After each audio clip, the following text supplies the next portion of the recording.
And in fact, right now, they tell us that, there's over 6 billion, approaching 7 billion, whatever the official number is now that they estimate that is on the earth. I haven't ever seen 1 billion people, let alone 6, 7. But we accept that they must be there. I've met thousands. I have met thousands, but I have never met millions. And I certainly haven't seen even billions. Come on, somebody. And from a child, I looked up into the sky, and I saw that there were a lot of stars up there. But they got to look a little closer with the kind of telescopes that we have now, and said, well, some of those stars, in fact, not some, but most of what you look out there are not just stars, but galaxies themselves, with other stars that are innumerable in each of them, as you look deeper out into the heavens. Well, they took a picture. How do I know somebody didn't just make that up? How do I know? So I'm saying that yes, some folk may have a little problem with that God has sent a man or sent a woman to declare his word. But if he had come as he had already himself in the flesh, would you believe that it's God? And if he walked up to you and tapped you on the shoulder, and hello there, Thomas, I created you in your mother's womb. Oh, you did you?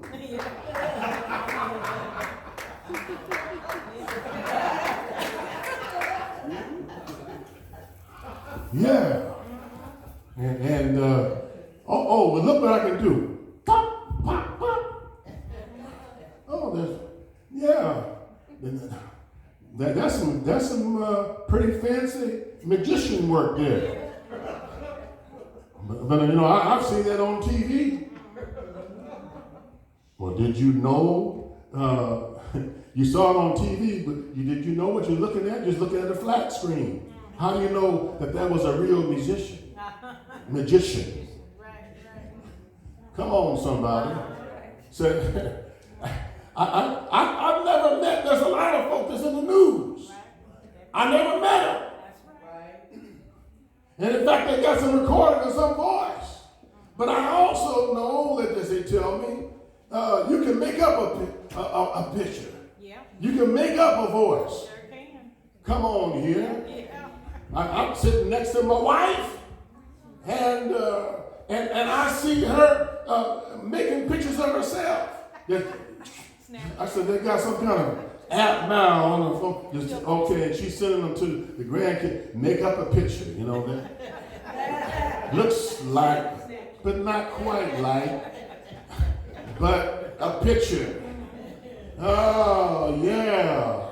You don't see her with long eyelashes right now and with lipstick on her lips. But when she made up that image of herself, it popped. Well, it looks like a person. But that's not really her. That's an image that was made up. I'm suggesting to you, how are you really going to know that God showed up? How are you really going to know when he's spoken to you? This very lady that I referred to, I've been married, some 40 years now. 40 years ago, I met her and I fell in love. After 4 weeks, I proposed marriage to her. And one of the best decisions that I made was to ask her to marry me. And I told her that I loved her. Well, how did she know that? She just met me 4 weeks ago. Thank you very much. And now, I love her. Huh? And when I proposed, she said, well, it sounds right. Even then, well, it's been 4 weeks. Right, she didn't say 4 weeks, but hey, I know this is kind of quick. I've been around here for a full 19 years, and now I just met this man. I had someone that I was expected to marry. I had been his boyfriend or her girlfriend for a few years, and everybody expect me to marry him. And now, after 4 weeks, I'm just going to jump up and marry you. But she said, well, it sounds right. Yeah. And after a week, she reconciled, those thoughts about concerns of what somebody else may think, that she just up and jumped and is going to marry some preacher. But I told her I loved her and I wanted her to be the mother, of my children. And us to have children together. And she believed that.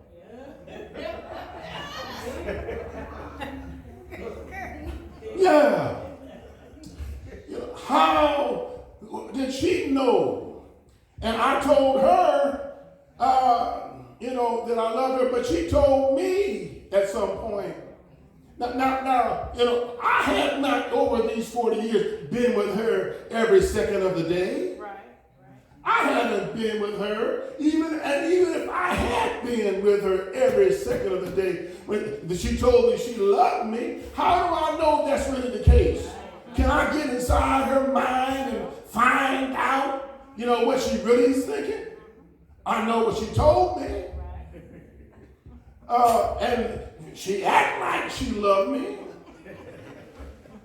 When she get mad at me, she still act like she loved me. At least that's the way I interpret it. You see? How do I know that she doesn't have somebody else on the side that she's admiring, thinking about, another man? How do I know? I haven't been with her every second of the day. How does she know about me? But you know what? She's the only woman I know. How do you know that? I said it, huh? Amen. And I'm glad that I've been married. How do you know we've been married for 40 years? Well, you kind of look like you've been around for a while. And there, just is the lady you're talking about. I'm suggesting to you, amen, at some point you've got to just take a look at the evidence and decide whether you believe the evidence. You've got to just take a look at the evidence at some point, because the fact is you cannot absolutely prove anything to be true. You're going to have to hear and view and look and say, well, what do I believe? When am I going to accept what has been told me? I can take and examine it, test it. At some point, you've got to take it by faith. At some point, you just got to believe or not believe. There are those who are cynics that simply do not believe that love even actually exists. They believe that, well, not the kind of love that people talk about, and that they believe that there's just a chemistry that goes on, that love must be some kind of chemical thing. But that's not how love is described. It's more than a chemical thing. are a chemical reaction. Because I know that in my lifetime there are people that did things for me that did not want to do. Their chemicals were saying, no, don't do this kindness to this man. Don't give that. No, the chemicals were saying something different, but because of the love that was in their hearts, they went and rendered that kind word, did that kind deed. Oh, hallelujah. How do you know? So you see, even if God did pull out everything that you would like to see to prove that he is God and prove that he sent somebody from God, would you believe it? Well, the cynic refuses to believe because he said, well, you just cannot get enough evidence for me to prove it. You cannot get it. I just won't accept it. You're going to have to, well, I'm telling you today, in a word of testimony, yes, when I look back over my life, and I think about what he's done for me. Oh my God. I see the hand of God. I see the evidence. Amen. Oh, I read the word. And I hear God speaking. I understand that I'm walking with him. I understand, hallelujah. And it's not just been something that's been hearsay. I heard somebody said, but I found out for myself. Yes, the Holy Ghost is real. I found out for myself, amen, that miracles are real. Signs and wonders of the Spirit are real. I found out myself. Glory to God. Amen. So today I stand here an eyewitness. Those are the people that God sends. Not somebody just heard about something, but somebody that experienced God. Somebody, amen, that yes, first in their faith, they look at the evidence and decide, I believe the word. I look at the evidence, I believe that man is sent from God. I believe, oh my God. But after a while, you see, because God's target is not just simply that you hear in the new covenant. When you get in covenant, he promised, amen, that he will put his word in the inward parts. And he will write it in your heart.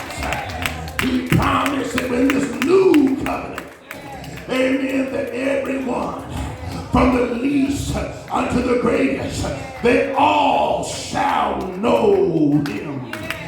He has promised, amen, already, that he would forgive their sins and remember them no more.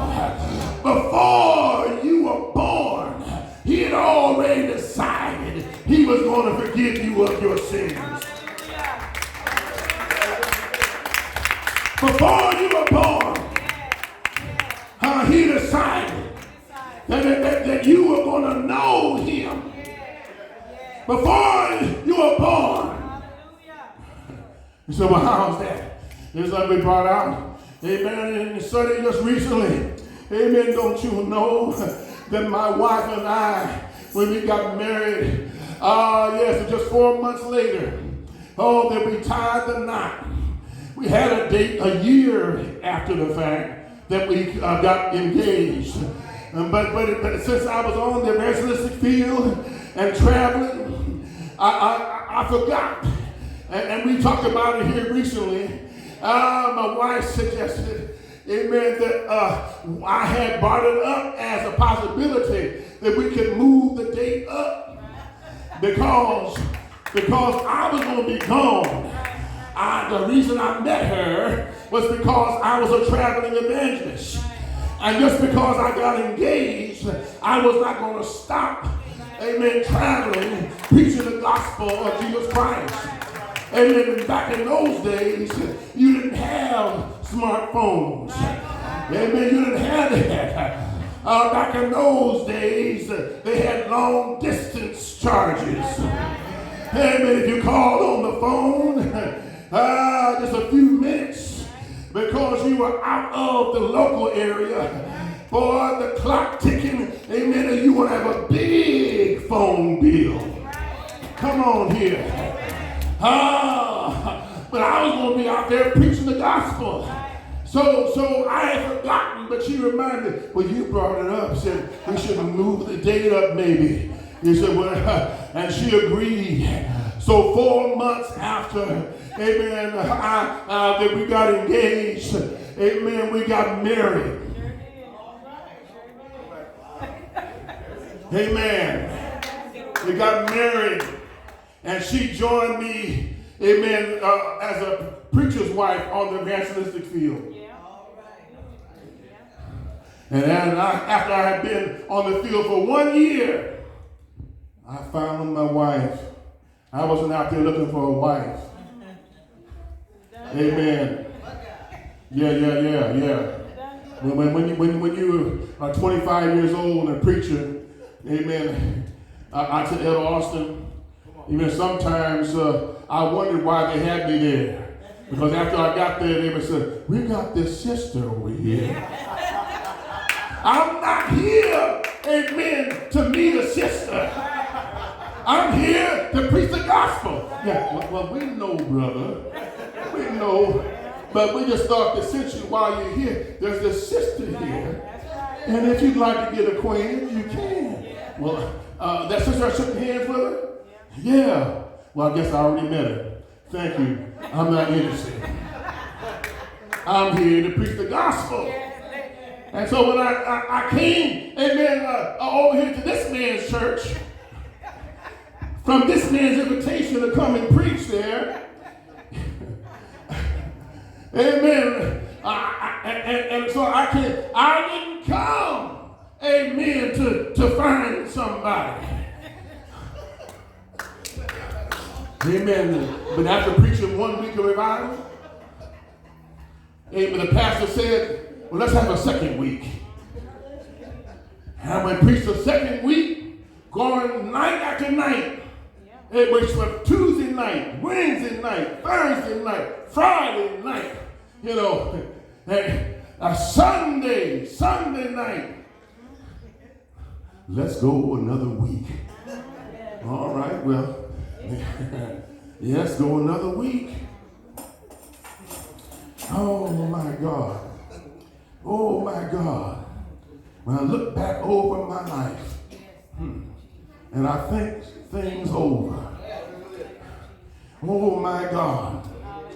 And so the Spirit of the Lord got involved.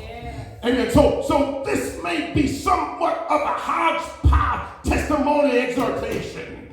But I'm telling you that without the gift of the Holy Ghost in me, I'm telling you without the Lord leading me, I'm telling you without Him making me to know Him, to be grace taught, mercy supervised, I would not have found the blessings that He had already decided for me. You see, so I go back to the thought that after we got married, we decided how I was going to raise our children. We decided, amen, that we were going to love them. We decided, amen, that we were going to favor them. And that as they grew, amen, we knew that they were going to make mistakes. We knew that they were going to other things, but well, no matter how their behavior was, we're going to correct them when they're wrong, teach them what's right, and just give them the opportunity to grow up and be fine adults. We did that by faith. We before they were born. Before they were conceived, we had decided. I'm telling you today, my friends, as I conclude this little word of testimony here, amen, that God already decided that you are going to know him. He's already decided, amen, before you were conceived in your mother's womb, and that you were going to have a testimony of Jesus Christ. He already decided that he's going to show you some evidence, and that him knowing in advance, he said, well, I look at the evidence, God, I believe you. I'm going to trust you. Hallelujah. God determined that he would love you before you knew about love. God determined that you would be forgiven of your sins before you ever knew what a sin was. God in the New Testament, because you in covenant. Therefore, grace taught and mercy supervised. That's what happened in my life. And when I look back over my life, and I think things over, oh my God, I see that being in covenant with God. Oh, how did I get in covenant? Amen. Oh, when I believed on Jesus Christ and I was baptized in his name. I baptized of the Holy Ghost. Jesus in you, the hope of glory. He brought me in covenant. Oh my God. And ever since, I find myself having been grace taught and mercy supervised. In covenant. In covenant.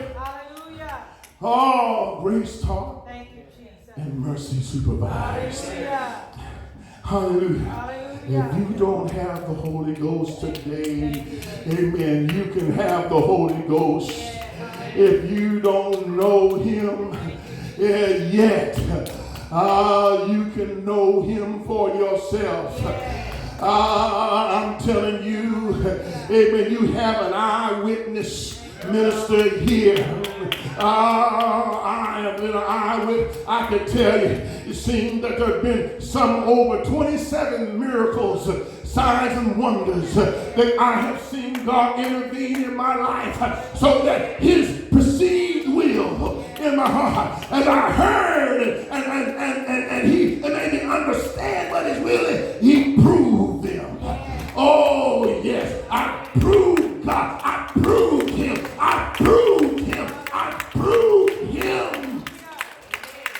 And you can do the same. Amen. Start out today and you'll be able to sing that song after a while. When I look back over my life. Start out today. Amen. And I look back over my life and think things are over. I've examined the evidence.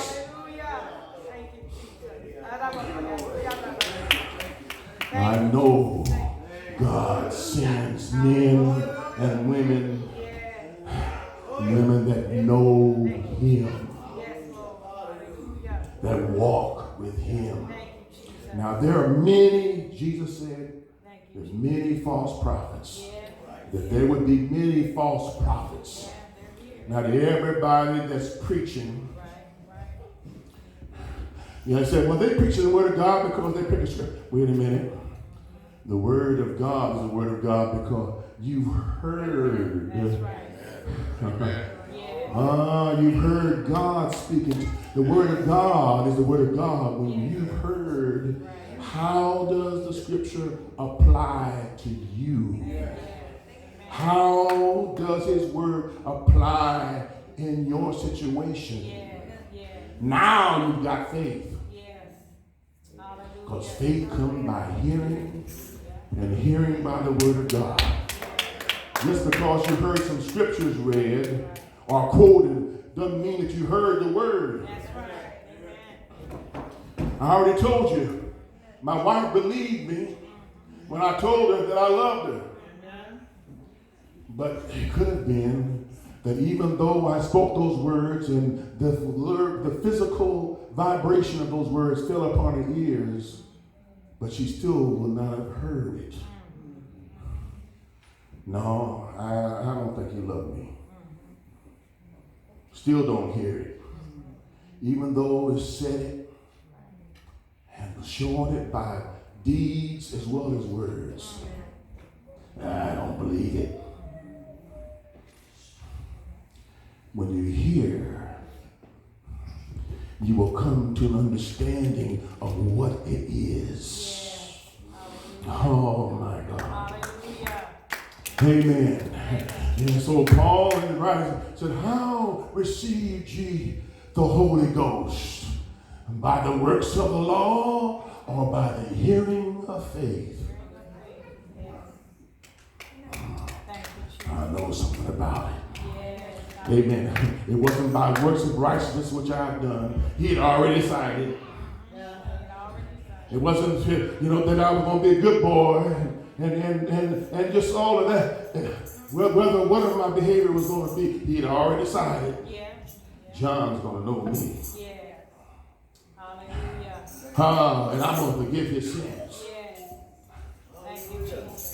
Thank you. John's going to hear and know my voice. Hallelujah. John's going to know me. And so I declare to you those things that were impossible for me. As I have endeavored with all my heart to love other folk.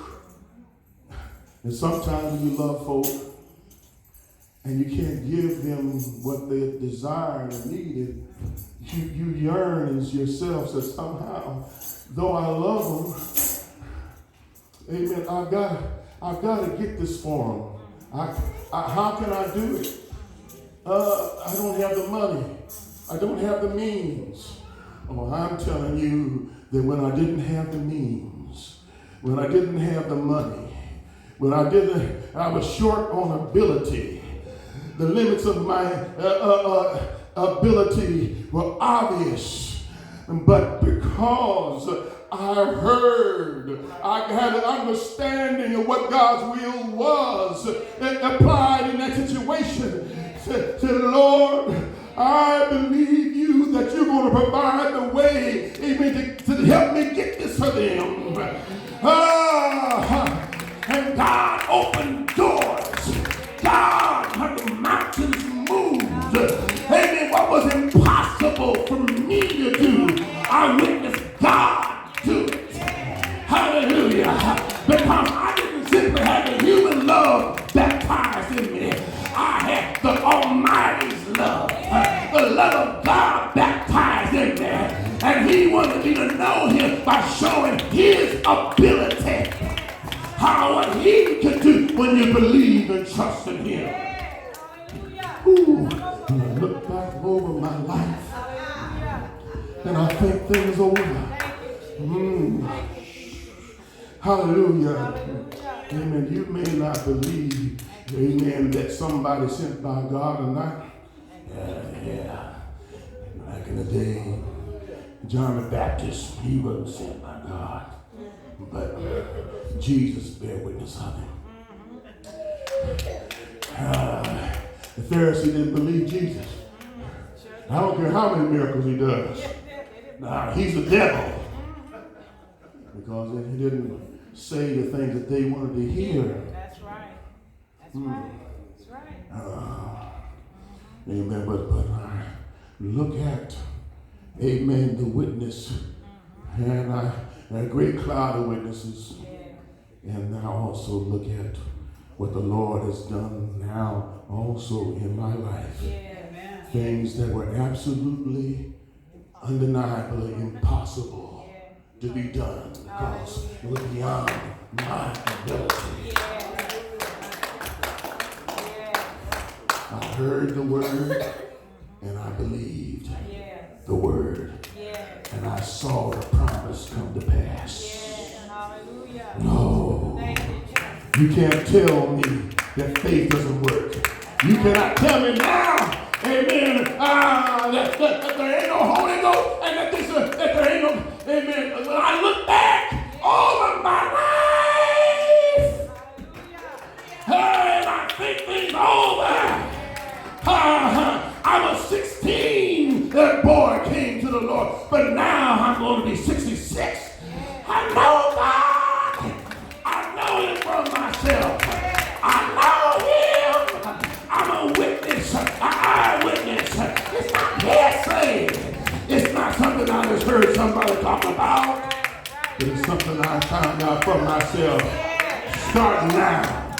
Amen. And you will be able to sing the same thing when I look back over my life.